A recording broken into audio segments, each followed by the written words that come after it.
Hello and welcome to the David Parker Podcast. I'm David, your host. Thank you for joining me. And I'd like to say thank you to everybody who follows my channel, who watch my videos and like and comment. I really appreciate it. Thank you so much for your support.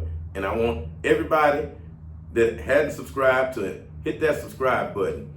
I really need the support and thank you so much. The feedback has been phenomenal. You know, I get a lot of people. They would text me, some will send emails, and some will actually send long, detailed letters about things that's going on. And this one letter and situation, I have to bring it to my listeners' attention because this is something that go on in a lot of people's families, to where in the end, the family don't have anything left for them, no legacy, no nothing. And that's how a lot of people actually, lose their houses and things that their families have worked hard to leave for the family down the line. So this caller, she want to remain anonymous, but she said she have a friend by the name of Matilda who's married to Garcia. And Garcia is a big drug addict. All he do is do drugs, he don't work, and he causes problems all the time. But Matilda, she's a truck driver. And Matilda, because she's a truck driver and at one time Garcia worked, they are living above their means. They, according to the caller, they don't make enough money to maintain the lifestyle they live in. They don't make enough to pay the house note. They don't make enough to pay the car note. And they both have new cars. And they both have insurance. And they only bringing in about half of the money that it takes to pay for those bills. Well, at one time, Garcia was, they say, some type of a hustler. He was in the streets. He did all kind of things, odd jobs to make some money. He's a habitual gambler. Sometimes he wins, sometimes he loses. But when he loses bad. He loses everything. He has lost the shirt off his back before. He has won $15,000 and 2 days later lost it and became negative $3,000. This is the type of person Garcia is. Garcia is also someone, she says, that's very selfish. When he get on those drugs and have a bad streak of gambling, he look to sell anything in sight. He has sold his gold ropes he had. He has sold clothes. He's actually looked into at one time selling one of his organs, she said. They had people looking to buy organs and he actually called in about that. This is what she said. This Garcia is something else. He's something else. Well, Garcia, according to the neighbor, and Matilda's confiding in the neighbor, that Garcia had got out on those drugs really, really bad and lost all of his money, lost all of her money. They don't have any way of paying their bills. So he ended up selling his house for a fix. I am not kidding you. They say Garcia sold his share in a house he owned to a drug dealer so he could get a fix. A house valued at over $300,000. Garcia sold his share, which was 25%, to an unsavory character for about $5,000, basically. And that just shows you what people would do for money.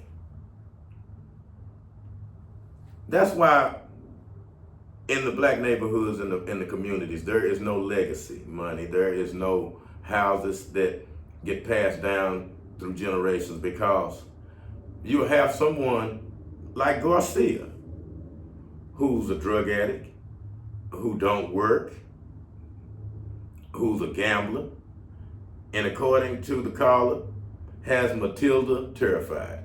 And according to her, Matilda's no better. This is a family, they say, they have no kids. They have no kids. They say the house seems like it's a desert. It's a lonely, boring place. And it is drug infested. And the neighbors are irate. They're irate because they say Garcia keeps them up, opening and closing the garage, back and forth out of the garage. And then they say he hits different things in his car when he's leaving. So this is something that's going on, and McCullough wants to ask what could be done about when you have someone like that. Someone like that will sell his house just to get another fix on drugs, not knowing he has nowhere to stay. Why do people do those things? Why do people live above their means? Why would someone get a car financed knowing they don't have enough money to pay for it? Don't they know that bill is going to come due?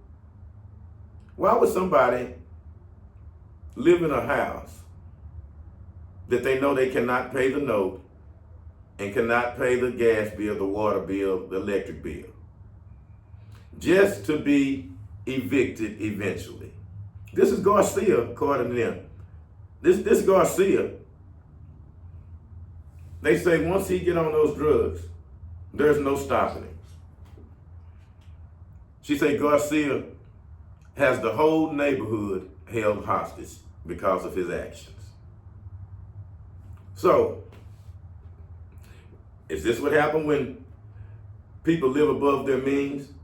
When it's time to pay the bill, they have to sell whatever they can get their hands on. It's also said that this Garcia character is something else. They say Garcia ran out of a store stealing sardines and being tackled by the people who worked there, embarrassing Matilda. So what do we do about people who don't want to work, who want to live off the land and not be held responsible for their actions? I don't know what to say to you about what Garcia is doing, but I would like to say this, that people shouldn't make decisions when they are intoxicated. When you rush and make decisions, sometimes those decisions will come back and haunt you. Garcia and Matilda are living above their means, like a lot of people now. And we should always look at that, because if you do this, you are creating a problem down the line. According to this caller, Garcia know he couldn't afford that car he's driving. Garcia don't work. Garcia only lay around and drink beer and do drugs all day long, which is a recipe for disaster. So when living above your means goes wrong, what do? You sell the closest thing to you, whatever you have of value. And this guy Garcia,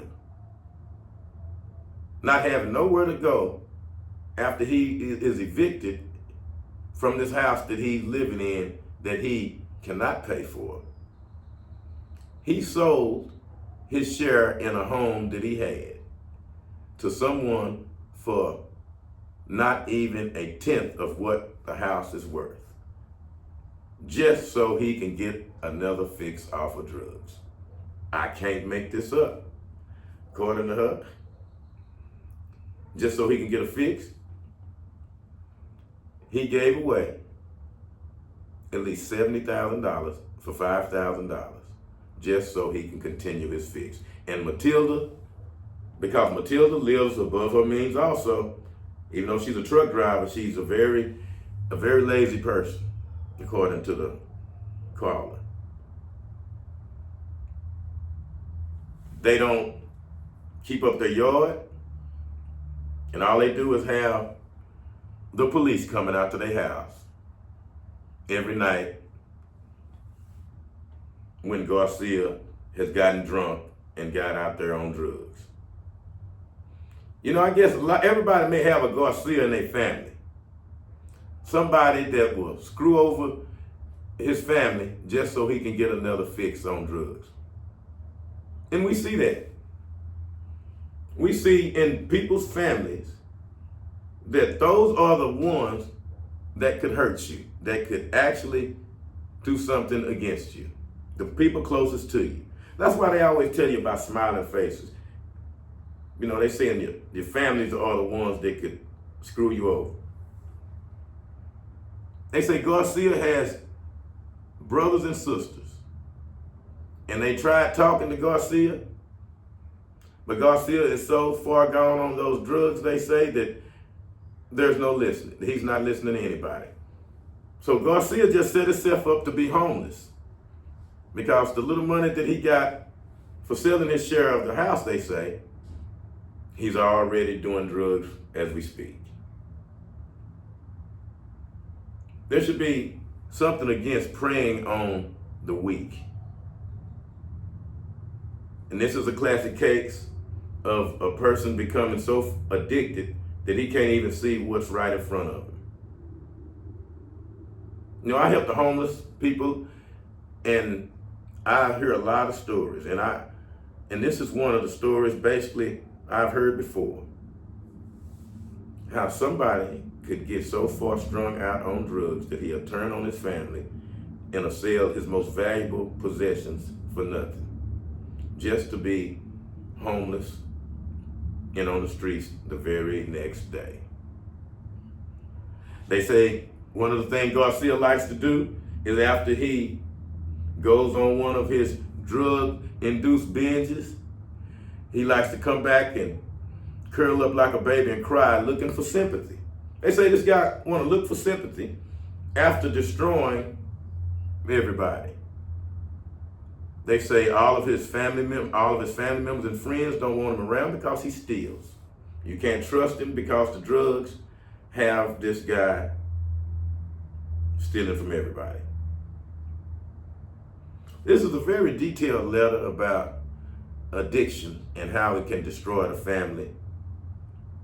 And the caller wanted to get this out there because this may be going on in somebody's life, in their family.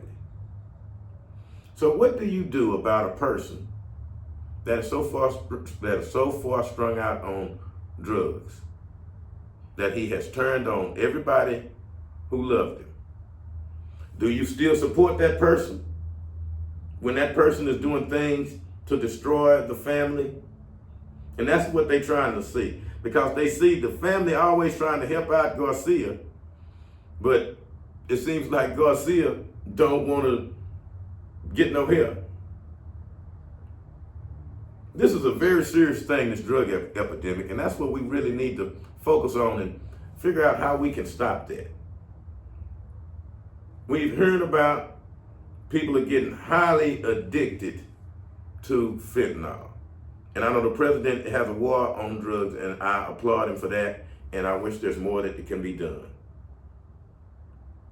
But I went to a rehab to talk to some people that was homeless, and I got a behind the scenes look at how people act when they're out there on fentanyl. You wouldn't believe it. It turns them into a different person. It makes them hallucinate. It makes them see things. It makes their body change. It makes them talk like they are some type of person that's not human. And they say this is what happens to Garcia. It's almost like what happens when we used to see the people that were strung out on them harder drugs back in the 60s, that they're running around screaming to themselves and hallucinating. So we need to do something about that, because this epidemic must stop, because this is one of the reasons why there is no legacy in the neighborhoods, because the drug epidemic had took the reason away from the majority of the people. This is a serious epidemic. And being a codependent and hiding it does not help. And that's what I want to focus on right now. If Matilda is serious about doing something about this addiction, and Garcia is, then what they must do is, first of all, go to church if you don't, and then try to seek some type of help. You know, we're always looking to solve problems and to help people get through these serious issues. But this is something very serious. You cannot sugarcoat the effects of drugs on people. The penitentiary is full of people who were on drugs when they committed the crimes. And the statistics show that the majority of people commit crimes while they're on drugs. It's hard pressed to find a person sober of mind committing a crime. They say while Garcia's on these drugs, he runs out of stores with food, he runs out of people's houses with stuff. He turns into somebody that they say you don't even know. So I ask everybody to talk to their congressmen and senators to see what can be done about this drug epidemic. Because we have people selling the shirt off their back, selling their houses to these people that's running around here talking about buying houses for 1 cent on the dollar just so they could get their next fix. And because of this, they say Garcia and Matilda are now homeless. Garcia had gotten his money and went straight to the drug man. And they say he hadn't stopped. And now they say he is crying, looking for sympathy, looking for someone to help him after making that decision of giving up your house to a drug man for a few dollars. This is one of those stories that you would think you would see on a movie, but this happens in real life. So when you see these people in the neighborhood talking about they buy their houses for cash, this is what happens. They will find a weak person that is on drugs that will sell their life's soul for 5 cents. And then afterwards, look for somebody to pity them for that dumb thing they did. It's hard pressed to make this stuff up. I cannot believe this, but this is what happened. And she says that Garcia is still doing drugs. But now, with nowhere to stay, with no house, with no income. And Matilda is along for the ride. This is David from the David Parker Podcast.